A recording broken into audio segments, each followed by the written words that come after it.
안녕하세요, 여러분. 다시 우리 또 만났습니다.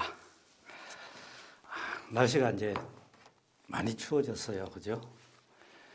우리 마스크 코로나 때문이 아니라도 이제 추워지면은 이렇게 마스크를 끼고 다니면 좋은데, 저는 사실 평소에 마스크 코로나 이전에는 잘 끼질 않았습니다. 꼭 답답하다고 생각해서 그런 게 아니라 그냥 상쾌한 바람이 좋아서 마스크를 끼고 다니지 않았는데, 이제는 혹시 잘못해서 감기 걸리면은 사람들이 감기라고 생각을 하기보다는 코로나가 아닌가.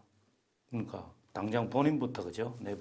내 본인부터 시작해서 주변의 다른 사람들도 괜히 그렇게 오해할 수 있고, 병원에 가도 진짜 감기로 진단을 받아도 여러 가지 걱정이 되고 이러니까 우리는 조심을 할 수밖에 없습니다. 여러분들도 하여튼 특히 이제 환절기 아침 저녁으로 그 점심때하고 달리 이 일교차가 크니까 조심을 잘 하기 바랍니다. 물론 마스크야 이제 잘 끼고 다니겠지만, 그죠? 자, 우리 이제 서양 철학사에서 중요한 사람들, 소크라테스도 제법 좀 오래 이야기를 했고, 또 그다음에 이제 플라톤도 좀 오래 이야기를 해야 되는데, 지금 이번 시간에도 마찬가지로 계속 플라톤 이야기를 좀 해야 됩니다. 근데 플라톤 그러면은 여러분들 그냥 기본적으로 이데아론을 먼저 생각을 하세요.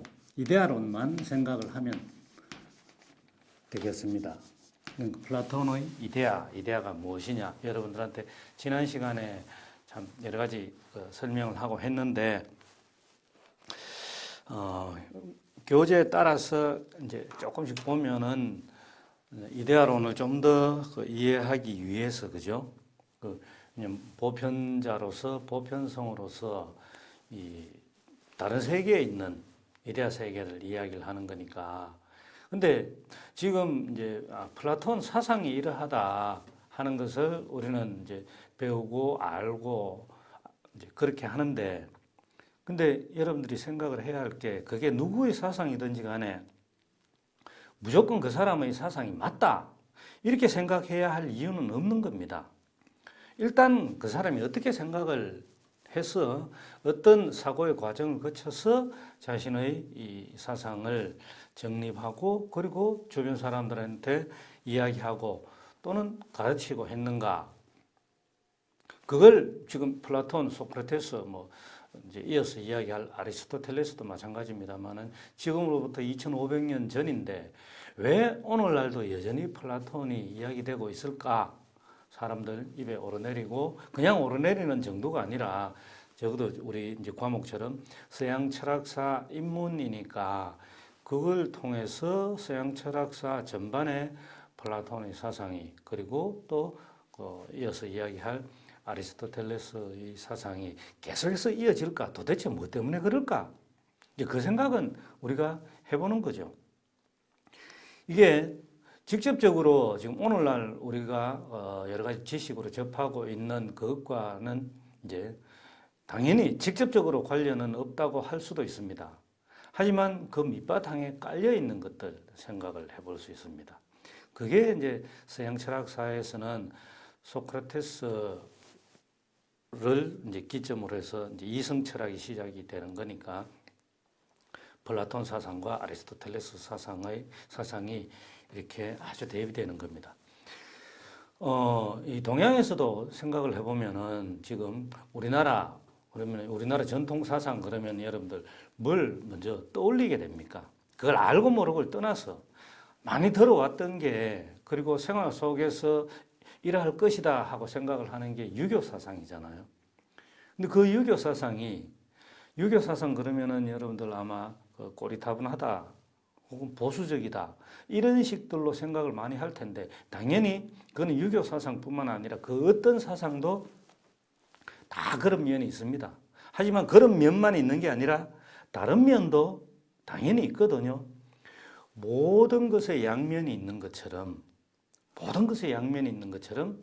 또는 모든 것에 장점과 단점이 함께 있는 것처럼 반드시 뭐 고리타분하고 보수적이고 어떤 사상이든지 간에 그게 옛날 것이건 오늘날의 것이건 간에 그것만 있는 게 아니라 다른 측면도 있다는 것을 항상 생각을 해야 합니다.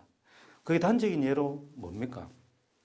우리가 만일 손을 다쳐서 손이 굉장히 많이 망가졌다고 가정을 합시다. 그러면은 그런데도 손의 형태가 거의 뭐 없어질 정도로 망가졌다고 가정을 했을 때 만일 그래도 어느 한쪽을 손바닥이라고 한다면은 그 반대쪽은 반드시 손등이 돼야 되는 거죠. 그러니까 손바닥이 없다면은 손등도 동시에 없어질 겁니다. 반대의 경우도 마찬가지지만 그런 것처럼 모든 사상은 어느 시대를 막론하고 또 지역을 막론하고 그러니까 동양과 서양 넓게 잡아서 그런 것들을 막론하고 한쪽 면만 있는 것은 절대로 없습니다. 있을 수가 없습니다. 근데 한쪽 면만 있는 것처럼 한쪽 면이 어떤 면이 자신의 관점에 따라서 한쪽 면이 더 강하게 보일 수는 있겠죠. 강하게 생각할 수도 있고. 근데 다른 관점에서 보면은 다른 사람이 생각했는 관점과는 반대로 볼 수도 있는 겁니다. 어쨌든 간에 양면이 비중의 차이는 있을지라도 양면이 반드시 있을 수밖에 없다. 반드시 있다 하는 것은 우리가 전제를 하고 들어가야 됩니다.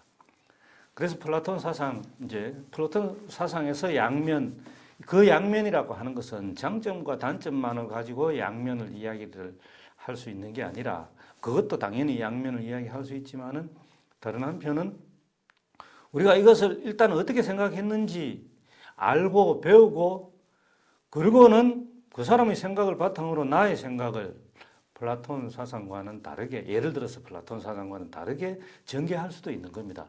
자신의 주관을 정립할 수도 있는 겁니다. 그러니까 무엇을 바탕으로 하지만은 그 바탕을 떠나는 게 되는 거죠.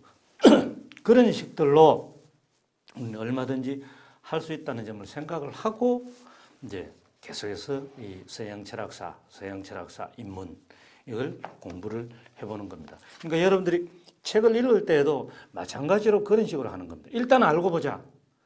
그 다음에는 알고 보니까 내 생각은 다르다. 다른 이유는 알고 봤기 때문에 달라질 수가 있는 거잖아요. 그죠? 그전에는 내 생각을 전혀 별로 하지 않았다가 그 사람의 생각을 알고 보니까, 배워보니까 내 생각이 이상하게 좀 뚜렷해진다. 그럴 수 있는 거죠. 그렇게 생각을 해보는 겁니다. 그런 의미로 이제 계속해서 보는 겁니다.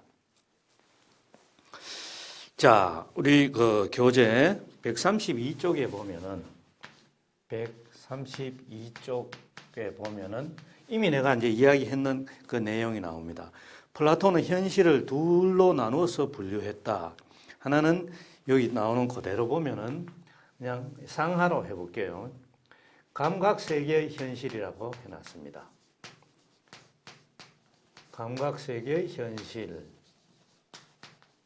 그리고 다른 하나는 이데아 세계의 현실.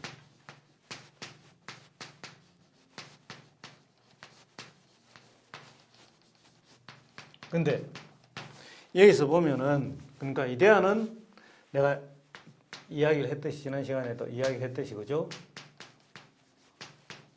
보편성, 보편자. 그리고 감각세계는 개별성이고 특수성이며 개별자와 특수자, 그건 서지는 않겠습니다. 이렇게 이제 나누어서 보고 있는데 이제 에로스라는 단어를 이야기를 하면서 원래 이데아 세계에 있었던 우리의 영혼이 인간에게 있어서 영혼이 육체를 받음으로 해서 감각 세계로 내려오는데 있었던 그 세계를 늘 동경하고 그리워하는 마음, 그게 에로스라고 원래 에로스의 뜻이 그랬다고 여러분들한테 이야기를 했습니다. 그런데 옆 페이지로 이제 넘어가서 133쪽에 보면은 위에서 네 번째 줄에 영혼이 자리 잡은 곳은 바로 이성이다. 즉 이데아 세계 그 영혼이 감각 세계에서 우리 이제 이데아 세계에 있었던 영혼이 우리의 육체를 받음으로 해서 감각 세계에 내려오고 그것을 우리는 어떻게 알 수 있느냐? 인간이 이성을 가진 존재다. 인간의 이성으로 인해서 감각이 아닌 거죠. 이성으로 인해서 그것을 알 수 있다고 이야기를 합니다. 이런 면은 한편으로는 좀 동의를 할 수가 있겠죠. 그죠? 네. 어떤 식으로 생각을 할 수 있습니까? 이거는 그러니까 객관성이라고 볼 수 있을 겁니다. 객관적 측면. 이거는 좀 주관적 측면이라고 볼 수 있을 겁니다. 이게 뭔가, 자, 음식을 예를 들어서, 여러분들이 좋아하는 음식을 예를 들어서 이렇게 나누어 보세요.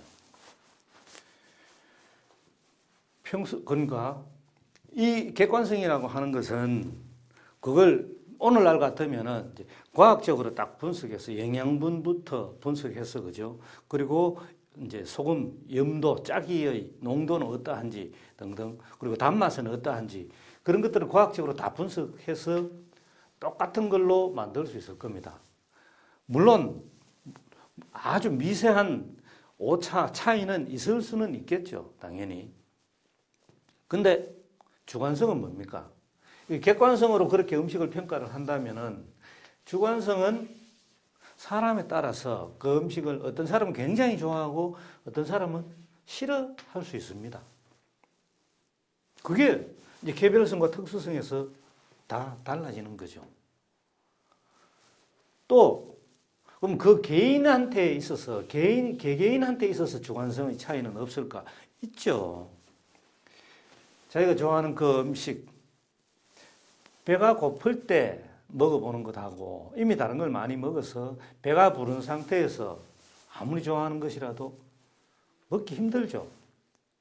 배가 고플 때 느끼는 맛하고 똑같은 음식, 그죠? 근데 배가 부를 때 느끼는 맛하고 다르잖아요. 이것뿐만 아니라 다른 것들도 여러 가지 예를 다 많이 들 수가 있는 거죠. 그러니까 어떻게 돼요? 이 감각세계의 현실은 우리는 참된 인식이라고 할 수가 없다. 이렇게 이야기를 하는 겁니다. 참된 인식이 아니다. 참된 인식은 여기에 있다. 그러니까 이거는 이 음식에 있어서도 보면은 주관성을 이야기할 수 있는 것은 감각의 바탕을 둔 것이기 때문에. 근데 이 객관성은 누구나 다 그런 수치, 과학적으로 분석한 수치를 인정을 할 수 있고 인정을 한다는 것은 우리 인간에게 이성이 자리 잡고 있기 때문에 그렇다. 근데 감각은 감각기관, 우리 진짜 일단 눈으로 이 감각기관들을 다 확인할 수 있잖아요. 그죠? 근데 이건 감각기관, 이성은 감각기관으로 확인할 수 있는 게 아닙니다. 그렇다면은 그 다음에 이제 이어서 그 133쪽 아래쪽에 나오는 게 쭉 중간 부분 약간 밑에 보면은 이렇게 되어 있습니다. 영혼이 그 옛날 이데아의 세계에서 본 온전한 말의 형상을 희미하게나마 기억하도록 하기 위해서는 그것으로 충분하다. 이게 뭔고 하면은 이데아의 세계에 있는 보편자를 이야기를 했습니다. 그 예를 들어서 지난 시간에 이야기했던 의자 이야기를 했습니다. 그걸 어떻게 알 수 있느냐? 의자라는 이데아, 현실적으로 만들어낸 게 아니라, 그죠?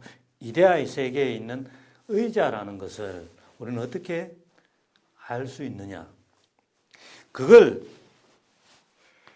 플라톤은 이런 용어로 씁니다.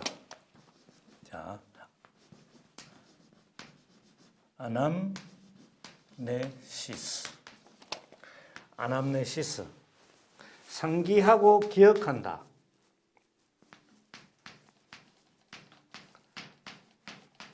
우리의 이성이, 우리의 영혼이, 우리의 영혼이 이데아의 세계에 있었던 그 이데아로서의 보편자를, 그 예를 들어서 의자를 이야기했습니다. 그것을 동경하는 마음을 바탕으로 해서 상기해내고 기억해낸다. 이걸 이야기를 합니다. 그러니까 상기해내고 기억해내는데 감각세계에서는 이제 현실적으로 만들어서 나오는 의자는 각각 여러 가지 모습들로 하고 있다. 여러 가지 재료들을 바탕으로 해서 그런 식으로 하고 있다. 그때 이제 쓰는 용어가 아남네시스라고 이야기합니다. 아남네시스.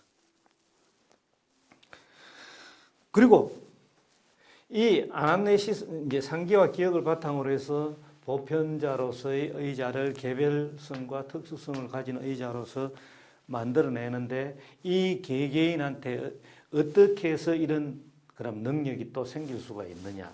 그거는 메텍시스를 이야기를 합니다.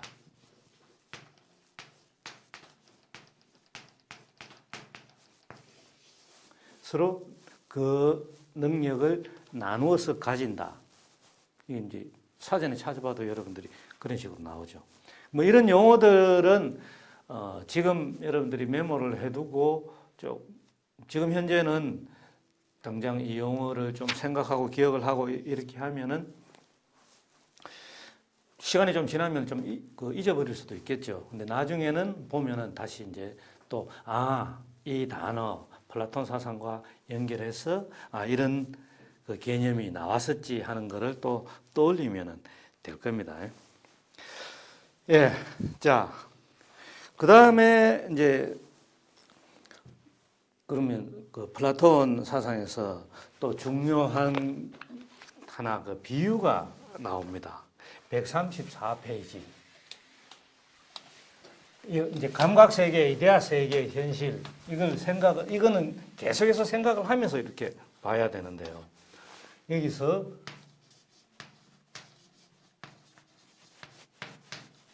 동굴의 비유라는 게 나옵니다. 134쪽 맨 아래쪽 줄에 보면은 그 위에 이제 소제목으로 암흑의 동굴에서 나오는 길 해서 동굴의 비유라고 되어 있는데 여기 이제 방금 지워버렸지만 생각을 해보세요. 감각 세계의 현실에서 우리가 무엇인가를 안다고 하는 것은, 즉 인식한다고 하는 것은 참된 인식이 아니다. 이데아 세계의 보편자를 아는 게 그게 참된 인식이다. 그렇게 이야기를 하는데 왜 감각 세계? 내가 이제 여러분들한테 음식을 예를 들어서 객관성과 주관성이라는 말로 설명을 했는데 플라톤의 비유를 들어서 보면은 동굴의 비유를 드는 겁니다. 감각 세계의 인식은 암흑의 동굴에 갇혀 있는 것과 같다는 그런 의미로 비유를 하는 거거든요. 그건 뭔 소린가 하면은 자, 이 동굴은 내가 지금 굳이 그릴 필요도 없이 동굴 그러면 어떤 건지 알잖아요. 그죠? 터널을 생각을 해도 좋고. 근데 터널 양쪽이 뚫려 있는 게 아니고 한쪽만, 동굴이니까 한쪽만 이제 뚫려 있는 것, 들어가는 쪽만 있는 것을 생각을 해 봅시다. 그 동굴 안에 의자가 하나 있고, 이제 동굴 안에 감각 세계의 현실은 이제 그렇게 설명을 하는 겁니다. 그 플라톤이. 나는 이제 여러분들한테 그걸 전달을 하는 거고. 동굴 안에 의자가 있는데 그 의자에 우리는 앉아서 양손발이 전부 다 묶여 있다. 어느 쪽으로 향해서? 동굴 입구 쪽으로 향해서. 그러니까 동굴 입구에서는 낮이면은 빛이 그쪽으로 들어옵니다. 그러니까 사실은 우리가 몸이 묶여 있지 않으면은 전체 다 돌아보면서, 그죠? 다 돌아보면서 어디서든지 간에 빛이 다 있다. 어디든지 빛이 다 있고 빛을 다 볼 수 있다. 이렇게 생각할 수 있을 텐데 동굴에 갇혀서 이렇게 몸이 묶여서 꼼짝을 못 하고 있으면 거의 영혼이 이제 육체 속에 묶여서 꼼짝을 못 하고 있는 그런 식이 되는 겁니다. 근데 빛이 들어오는 거, 빛은 저기만 있구나 생각을 하는 거죠. 그리고 그 앞에 뭔가가 놓여 있어서 그림자가 져 있으면은 빛이 강하면 어떻게 됩니까? 앞에 놓여 있는 물체를 제대로 알아보지는 못하고 그림자만 선명하게 다가옵니다. 그러니까 제대로 알아야 할 것을 아는 게 아니라 우리는 그림자만 보고서 이게 참이다라고 생각을 하는 거죠. 이제 밖에 나가서 실제로 그림자를 보면은 아침에 해가 떠서 저녁에 이제 정오를 거쳐서 저녁에 질 때까지 해가 가장 우리 머리 위에 가까이 있을 때는 그림자가 짧아지잖아요. 근데 아침이나 저녁 되면은 그림자의 길이가 길어지죠. 뭐가 참인지. 그러니까 감각세계는 바로 그렇다는 이야기입니다. 그래서 그런 동굴에서 우리는 벗어나야 된다. 그걸 이제 이야기를 하는 겁니다. 벗어날 수 있는 능력은 인간이 이성을 가지고 있기 때문에 그렇다고 이야기를 하는 겁니다. 근데 이제 현실 속에서는 실제로는 그런 이야기는 해도 사실은 그게 쉽지 않은 거죠. 그렇게 하기가. 그래서 아카데미아를 설립을 해서 다시 한번 써보면은, 그죠?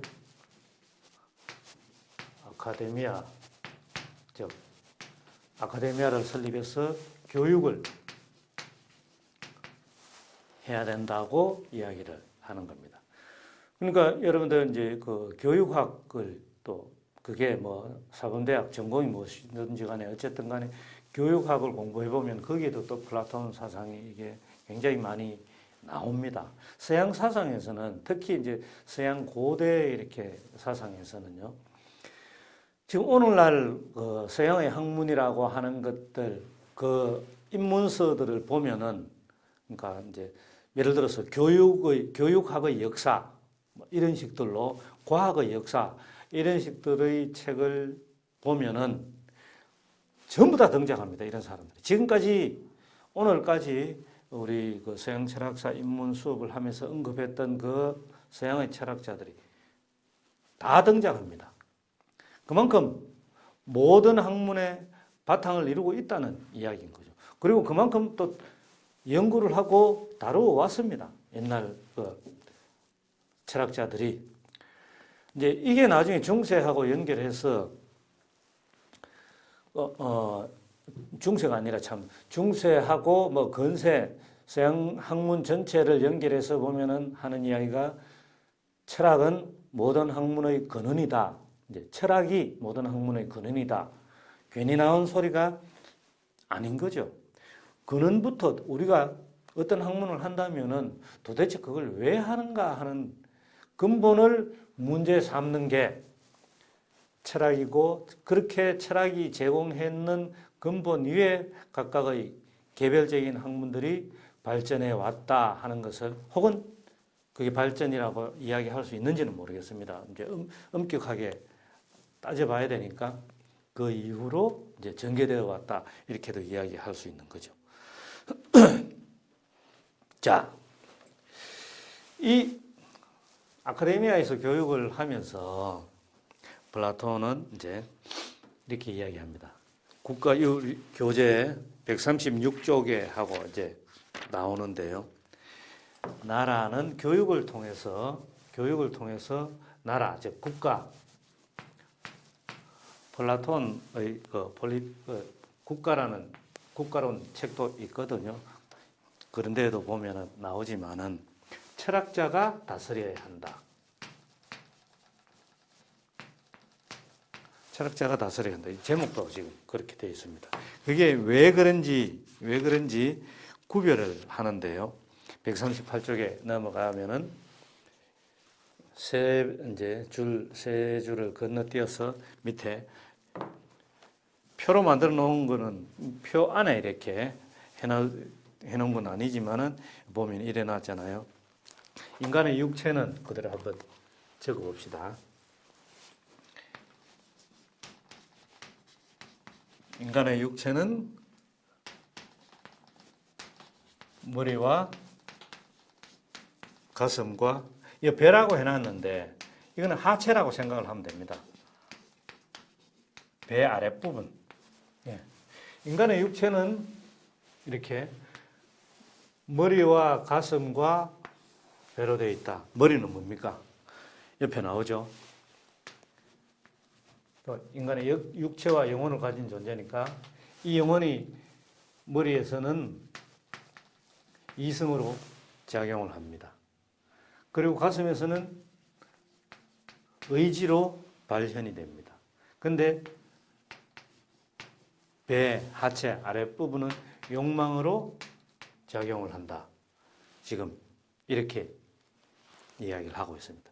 이게 이제 맞고 안 맞고를 떠나서 일단 플라톤이 이렇게 이야기를 하고 여기에 따라서 우리는 생각을 해보는 거죠. 육체와 영혼을 나눠서 이렇게 보면서 그 다음에는 덕으로서 봤을 때는 이렇게 이성은 지혜를 발현하는 것이고 의지는 용기를 낼 수 있는, 그죠? 그 다음에 절제.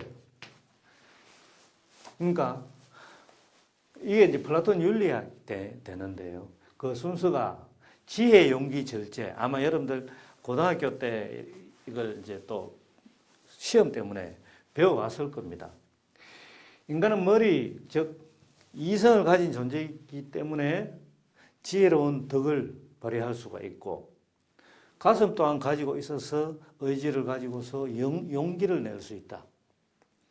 그리고 하체 부분을 가지고 있어서 욕망을 가진 존재이긴 하지만은 그것을 절제할 수 있는 덕을 또한 가지고 있다. 절제하지 못한다가 아니라 절제할 수 있는 덕. 이런 식들로 되는 겁니다. 근데 이게 국가에서 이제 국가, 그죠? 철학자가 다스려야 한다고 했는데 국가에서는 통치자가 이 윗부분을 차지한다. 그러니까 통치자는 이성을 바탕으로 지혜로운 통치를 해야 된다는 이야기가 되는 거죠. 그리고 여기는 이제 용기를 가지고 수호자 해놨는데 수호자 이거를 보면은 이 통치자는 국가의 통치자는 철학자 철인정치라고 이야기를 합니다. 그러니까 이걸 좀 지워야 되겠네, 그죠? 그래야 좀 제대로 볼 수가 있겠죠.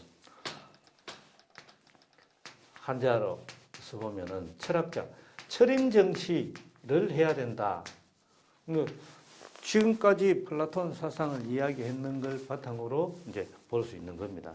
수호자는 뭔가 하면은 전사, 즉 군인이라고 생각을 할 수 있습니다. 군인. 용기를 가지고, 그죠? 의지의 용기를 가지고 나라를 수호하는 그걸 담당하는 사람들. 그 아래는 뭡니까? 상인 계급이라고 우리 이제 교재는 그래 돼 있는데 상인 계급이라고 돼 있는데 생산을 담당하는 자. 이렇게 지금 구별해서 이야기를 하고 있습니다. 근데 그러면서 중요한 게 요 이제 그 밑에서 세 번째 줄요 138쪽 이래 해놨습니다. 통치자와 수호자에게는 가족과 개인 재산이 없어야 한다고 생각합니다. 가족과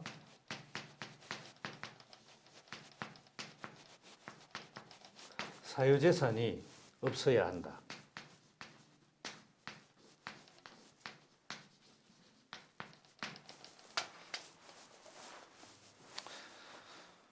자, 플라톤 사상이 맞다고 생각하는 사람들은 그래서 플라톤 사상을 우리는 따라야 한다고 생각을 한다면은 지금 여기에 동의할 수 있을 겁니다.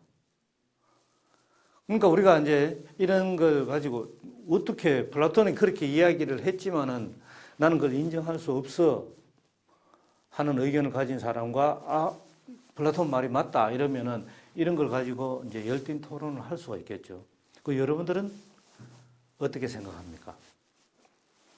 가족과 이 사람들한테 가족과 사유재산이 없어야 된다.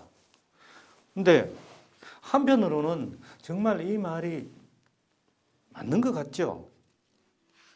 왜 맞는 것 같을까요? 지금 당장 우리 감각세계의 감각세계의 현실에 대한 인식은 참된 인식이 아니다고 이야기를 하더라도 우리는 그 속에서 살아갑니다. 아직까지 육체를 가진 존재인 한에서는 그 속에서 살아가고 있습니다. 그래서 우리의 현실을 둘러보면은 지금 당장 발을 딛고 살고 있는, 지금 생존하고 있는 이 현실뿐만 아니라 역사를 통해서 알고 있는 지나간 현실들을 한번 보면 진짜 전부 가족, 사유재산, 정치를 통치했는 사람, 플라톤은 철인 정치를 해야 된다. 철학자가 통치를 해야 된다고 이야기를 하고 했지만, 근데 현실적으로는 과연 그랬는지 어땠는지 그것도 역시 따져볼 수가 있고, 그러니까 지금 이제 지나간 역사를 봤을 때 오늘날 살고 있는 우리의 눈에 정말 그 사람은, 그 통치자는 철인이었어, 즉 철학자였어 라고 생각하고 인정할 수 있는 사람도 있을 것이고 그렇지 못한 사람도 있고 할 겁니다. 이제 수호자 이 층도 마찬가지일 거고, 그죠? 근데 그런 사람들이 가족이나 사유재산이 없었는 경우가 과연 얼마나 있느냐. 찾아보면은 없었는 경우 그런 사람도 있겠죠, 그죠? 그럼 당장 지금 우리가 살고 있는 이 현실에 와서 보면 이것 때문에, 즉 가족과 사유재산, 여기에 대한 욕망, 꼭 육체적인 욕망만이 아니라 여기 지금 영혼에 해당되는 그 욕망을 이야기하는 겁니다. 그러니까 육체적인 욕망뿐만 아니라 정신적인 욕망까지도 해서 이걸 조금이라도 더 누리려고, 더 가지려고, 이제 그렇게 해왔고 지금도 그렇게 하고 있는 사람들이, 정치인들이, 정치라고 했으니까 계속해서 엄청나게 많거든요. 끊이지를 않고. 그 사람들이 적어도 플라톤의 사상에서 봤을 때는 여기에 해당되는 자격이 있을까? 이렇게 할 수 있는 자격이 있을까? 자격이 없다 되는 거죠.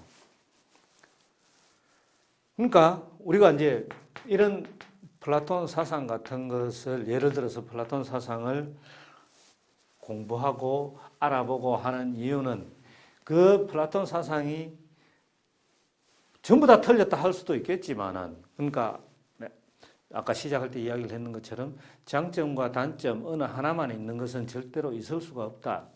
실제로 없다고 이야기를 했잖아요. 그럼 다른 것은 다 따르지 않는다고, 틀렸다, 플라톤 사상이 틀렸다고 하더라도 우리 현실하고 비교를 해봤을 때 이런 걸 생각을 하면은 이건 또 플라톤 생각이 맞는 것 같다 할 수가 있겠죠. 그러니까 그러므로 해서 나중에는 플라톤 생각을 안 하더라도 이런 생각들이 우리 생각 속에 자리를 잡으면은 그게 우리 자신의 관점이 될 수가 있는 것이고, 그 관점에 따라서 세상을 바라볼 수가 있는 거죠. 이거 이제 또 보면은 플라톤이 나누어 놓았는 이런 삼분법적, 그죠? 이런 식으로만 굳이 볼 필요 없이, 또 이 강의를 듣고 있는 여러분들은 이걸 또 생각할 수 있을 겁니다. 다른 사람들을, 예를 들면,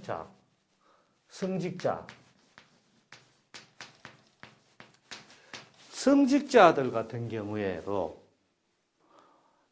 실제로는 그렇지 않은 경우도 많이 있겠지만은 그 종교 안에서 그 종교의 성직자들한테 규율로서 요구하고 있는, 정해놓고 있는 게 있죠. 가족과 사유재산을 가지지 못하도록 인정하지 않는 그런 종교가 있고 인정하는 종교가 있고 합니다. 그렇게 또 비교를 해볼 수가 있는 거죠. 어떤 종교를 특정해서 내가 이런 강의에서는 말하기가 곤란합니다만은 진짜 그죠? 1대1로 여러분들하고 사적으로 이야기를 한다면 이런 거는 더 구체적으로 이야기할 수 있겠죠. 그래 봤을 때 가족과 사유재산을 그 성직자들이 과연 가지는 게 좋을까 안 가지는 게 좋을까 이런 생각들을 해볼 수 있는 겁니다. 그러니까 우리가 배움이라는 거 하는 것은 우리 것으로 만들어야 되겠죠.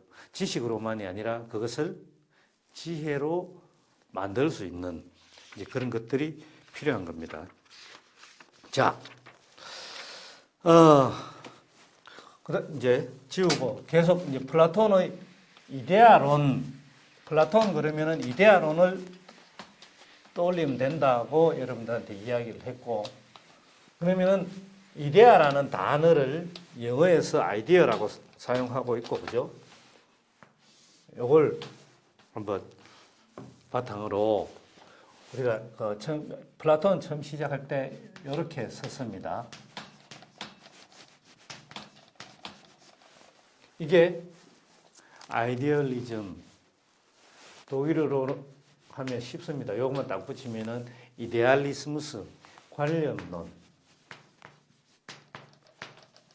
영어로 번역할 때는 지금 플라톤의 사상을 이야기할 때는 이데아론이라고 하는데 영어로 읽으면은 아이디얼리즘, 아이디어잖아요.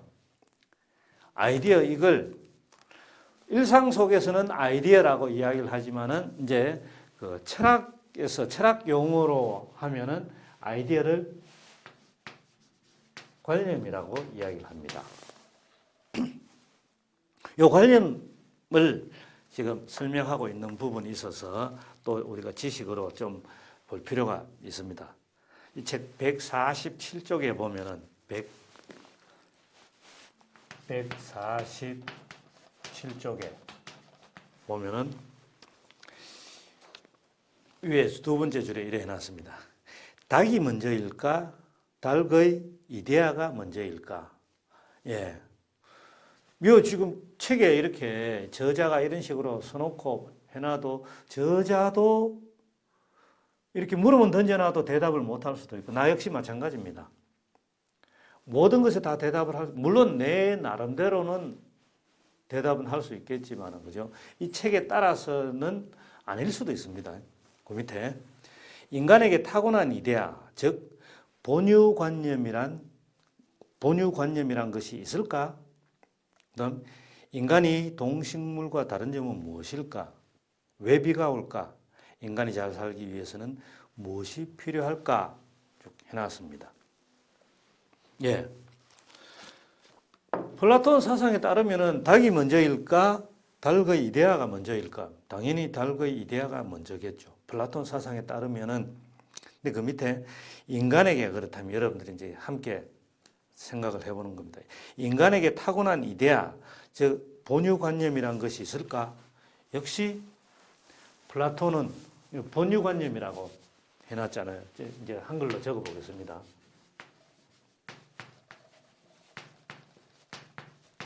그러니까 아이디어, 이걸 철학 용어로는 그냥 아이디어가 아니라 관념이라고 한다고 그랬습니다. 철학 용어, 서양 철학사 전체. 플라톤 사상만 이야기할 때는 그냥 또 이데아, 그 타고난 이데아. 이 영혼 불멸하는 거잖아요. 그죠? 인간의 영혼도 영혼 불멸하는 겁니다. 죽으면은 육체가 사멸하면은 이데아는 우리가 갖고 있었던 영혼은 원래 있었던 이데아의 세계로 되돌아갑니다. 플라톤 사상에 따르면은 그런 의미에서 영혼 불멸인데 개개인의 육체는 멸하고 없어지더라도 그 타고난 이데아 본류관념이라는 게 있을까? 이게 태어나면서부터 가지고 나오는 이데아를 이야기를 하는 겁니다. 그래서 이걸 생덕관념이라고도 이야기를 합니다. 태어나면서부터 덕 얻었다. 태어나면서부터 가지고 나오는 관념. 원래 가지고 있던, 본래부터 가지고 있던 관념, 이데아. 이게 있을까 없을까? 있다고 이야기를 하죠. 당연히. 플라톤 같은 경우에는. 그리고 이 관념론자 같은 경우에는 대부분의 이제 이 입장을 따르는 겁니다. 그걸 어떻게 알 수 있는데 하면은 그 근거로서 그 알 수 있다 했을 때는 감각적 인식을 이야기를 하는 게 아닙니다. 이성적 인식을 이야기를 한다. 객관성을 담보할 수 있는 인간의 이성이 그것의 바탕이 된다고 생각을 하는 거죠. 그럼 요 관념이라는 용어, 자, 여러분들한테 경험 이야기를 했습니다. 요 이제 이제 10주차 넘어서서 11주차에 들어가면서는 좀 붕 건너뛰어서 중세에서 근세로 넘어가는 과정을 이야기를 하면서 이제 근세 초기의 합리론과 경험론 여러분들한테 이야기를 할 텐데요. 그때 자, 경험. 여러분들한테 잠시 이야기를 한 적이 있었습니다만은 경험이란 무엇입니까? 나는 무엇인가를 경험했다. 쭉 설명을 지금까지 사실은 해왔습니다. 감각기관을 통해서 인식하는 것 이야기를 해왔거든요. 그러니까 뭔가를 경험했다 하기 위해서는 그 경험의 결과가 무엇인지 개념으로 해내야 된다. 개념화 해내야 된다. 그걸 여러분들한테 주겸을 예를 들었습니다. 기억을 한번 떠올려 보세요. 그때 했던 이야기가 짠맛은, 그죠? 짠맛은, 그러니까 맛은 냄새가 아니고 냄새는 눈으로 볼 수 있는 게 아니고 또 딱딱한 만질 수 있는 것, 눈으로 볼 수 있는 것은 또 손으로 만질 수 있는 게 아니다. 각각 다 다른 거죠. 귀로 듣는 것 전부 다 다른 겁니다. 그것뿐만 아니라 책도 이야기를 했잖아요. 그죠?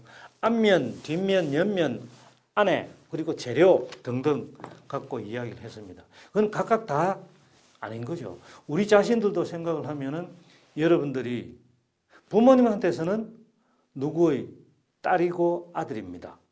부모님한테서는. 그러니까 그렇지만 학교에서 그게 어느 학교든지 간에 학교 선생님한테서는 여러분들이 학생입니다. 그러니까 누구의 자식이고 학생이고 친구한테서는 친구입니다. 또 선배한테서는 후배고 후배한테서는 여러분들이 선배고. 근데 보세요. 누구의 자식은 학생이 아니잖아요. 학생은 자식이 아니고 어쨌든 엄연히 다른 겁니다. 그런 식들로 보면은 나는 누구인가 하는 질문을 스스로 던졌을 때 어떤 모습을 생각할 수 있느냐. 우리 개개인은 혹은 책은 머릿속에 그 각각의 모습을 우리는 다 집어넣어서 어떤 상으로서 그려냅니다. 상을 형성합니다. 머릿속에. 주겸 이제 마찬가지인 거죠. 그러니까 적어도 경험이라고 하는 것은 다섯 가지 감각기관을 통해서 각각 인식한 바의 결과를 우리의 머릿속에 이성 속에 집어넣어서 하나의 결과를 이끌어내는데 그게 뭐냐 하면은 개념이라고 했습니다. 근데 이게 머릿속에 집어넣어서 맺혀진 상, 머릿속에 들어가서 맺혀진 상, 거기서 개념화까지 그 상을 보고 개념화까지 해내야 경험이라는 게 성립이 되는 겁니다. 경험은 그런 거거든요. 그냥 하나 이렇게 감각적으로 두드려 봤다. 아, 이거 딱딱하네. 그거 하나로 경험이 성립하는 게 아니라는 이야기입니다. 결국에는 그럼 뭡니까? 경험을 통해서도 만들어지는 것은 우리 머릿속에 관념이 만들어진다. 머릿속에 맺혀진 상, 그게 관념이라는 이야기입니다. 근데 이게 더 우선이냐? 경험을 통해서, 감각기관을 통해서 머릿속에 만들어진 상, 그래서 개념화된, 그걸 위해서 경험이 먼저 우선이냐? 무엇이 우선이냐를 가지고 이것이 우선이다, 이것이 우선이다 하는 것에 따라서 관념론자, 경험론자 이렇게 구별이 되는 겁니다. 근데 관념론자는 본유관념, 생득관념이 있기 때문에 그게 우리한테 이성이라는 게 플라톤까지 올라가면은 원래 그런 보편자로서 이데아라는 게 없었다면은 우리는 이런 것들을 참된 인식으로 해내지를 못할 것이다. 이데아라는 감각적 인식을 통해서 만들어진 상을 가질 수가 없을 것이다. 이렇게 되는 거죠. 이게 이제 본유관념과 생득관념. 그러니까 플라톤 같은 경우에는 있다고 생각을 하는 거죠. 근데 이제 그러면 이것만 있는 게 아니라 어떻게 됩니까? 감각을 통해서 얻어지는 외부에서 들어오는 전혀 이제 생각을 못하고 있었는데 외부에서 들어오는 관념들이 있다. 그 외래관념 또는 인위적으로 그 상을 만들 수 있는 것들 생각을 해보세요. 자, 황금 송아지가 대표적인 예죠, 그죠? 황금이 뭔지 알고 송아지가 뭔지 알고 근데 살아 움직이는 황금 송아지는 없잖아요. 머릿속에서 그걸 결합을 합니다. 그런 관념을 만들어냅니다. 눈을 감고 머릿속에서 상상을 해보면 황금으로 된 송아지가 막 살아서 움직입니다. 그건 인위적으로 만들어낸 관념, 인위관념. 그러니까 이 관념의 종류에는 이런 것과 더불어서 두 개의 더 외부에서 들어오는 외래관념이 있고 인위적으로 만들어지는 인위관념이 있다. 이제 이게 나중에 경험론자한테 그리고 관념론자한테까지 이어지는 거니까 이런 것도 조금 이제 알아놓을 필요가 있겠죠, 그죠? 일단 이제 이 정도로 플라톤 사상은 마치도록 하고 다음 시간에는 아리스토텔레스 사상을 한번 살펴보도록 하겠습니다. 예, 감사합니다.